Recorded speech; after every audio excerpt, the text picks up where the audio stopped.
Hey Hofstra fans, welcome to the WB Mason Coaches Report. I'm Carrie Schreiber, joined as always for the last time this season with the head coach of the Hofstra Pride volleyball team, Coach Emily Mansur. How are you doing today? Very good, thank you. Now, just looking back at all the changes that you guys experienced this year, did you ever think from the start of the season, you becoming head coach, that you guys would win a CAA title and then go on to the first round of the NCAA tournament? Of course, that was the goal, and I knew the team as I was the assistant coach last year, and I knew the potential. I didn't think it would be as it was, such a great season, but I believe that they had a lot of potential, and it was very exciting to see how the season folded. And now just looking at the overall effort of the team, they went on a 10-match win streak. There were never any back-to-back losses. What just made the team so successful? They were ready to work. I think they engaged the change and they really wanted to be successful. For a lot of our starting players, it was their last year. So they really bought into what we brought and they wanted to work hard every day. And one of those starting players for last year, Kelsey Wilson, she's had a phenomenal 4 years. What just makes her such an exceptional athlete? As we said from the beginning, Kelsey, just her work ethic is unbelievable. She was hurt throughout the whole year. And she never stopped. I had to yell at her to sit at practice and not practice to save her body against her will. So she's really just a very special athlete in terms of she wants to come in, she wants to work hard every day. She goes to the gym, she does everything that's asked for her and plus. And that really showed this year with all the accomplishments that she had. And also some of the other seniors, Adama Asia, Nuria Lopez da Silva, and Emily Burke, just to name a few. I mean, what are you also going to miss about them? Each one of them brought something different to the team, not just on the volleyball court outside. They had amazing personalities, and they really are gonna, we talked about in our dinner last week that it's never gonna be the same. Every year is a great team, it's a new beginning, but it's never the same thing, and that's bittersweet. It's exciting for a new year. It's very sad to not have them here every day. I tell them I already miss them. And it's going to be, I'm excited for them. I'm excited for what it is to come next for the student athletes that's leaving us. And now we know you didn't coach alone, so how about some of your assistant coaches and volunteer coaches? How did they really just help you guys get to the points that you got this year? I had an amazing coaching staff. All three of the coaches that I worked with me this year, SAE, Hava, and Jason, who is our volunteer assistant coach, put a lot of work into it. Everybody was here and was willing to bring something new to the team, and we gave them the space to do and to grow our program, and together we were able to be successful. I'm looking forward to have them for another year and to work together, because the more we get to know each other, the better the work is. So this is very exciting. The whole team loved them, which makes it great. With our trainer as well, Jessica, who kept everybody healthy for the whole year. So it was just a phenomenal group of people.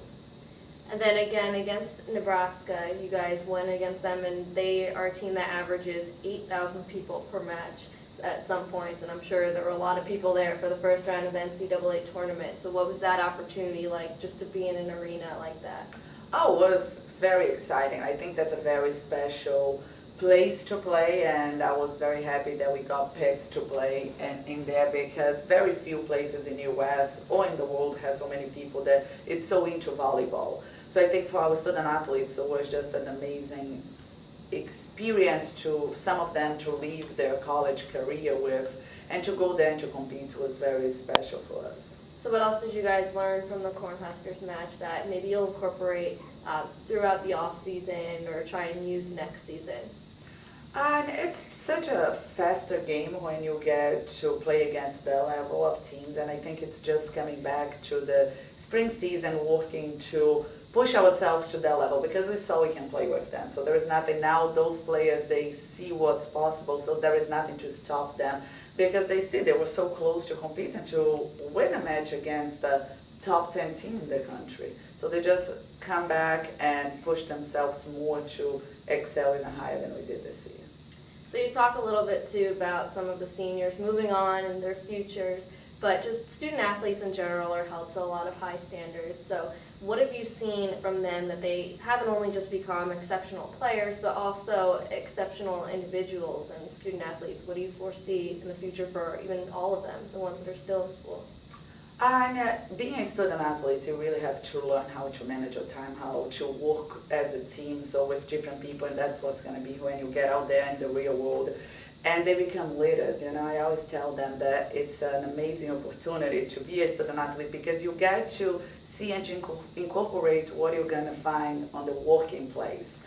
Sometimes you are not happy, but you have to pretend you are happy because you can't show all your emotions, and there is just so many different aspects of this opportunity that they get, and each one of the players, the student athletes that were here and the ones that are leaving, they have got that step ahead of the students that don't get to play a sport and don't have the pressure of having to learn so much of the time management as they do, and the pressure that's held to them, that they always have to be on the best behavior because there's people watching. So there is a lot of very special things that they go through, and as I said, all of our student athletes are very good students, and really looking forward to see what they have to encounter next. All right, well, besides picking out your CAA championship rings during this time off, what else are you guys going to do, and when do you start preparing for next season? Right now, everybody, we just had our last team dinner last week, so everyone gets to go home until the end of January. They do have some workouts that's optional for them to do, but we hope that every student athlete is going to be taking care of their bodies. And then when we come back, we start on the spring and just making sure that they are stronger and faster every year and getting some technical aspects of the game that we can't when we are in season because we are worrying about the next opponent that we're going to be playing. So right now they go home, they enjoy their family, they enjoy the holiday, so they come back, they miss us, they miss Hofstra, and they are ready to work hard again. All right, Coach, we'll have a happy holiday and enjoy, and thank you again for being with us every single week. And once again, this is our last WB Mason Coaches Report with Coach Emily Mansur from the Hofstra Pride Volleyball team.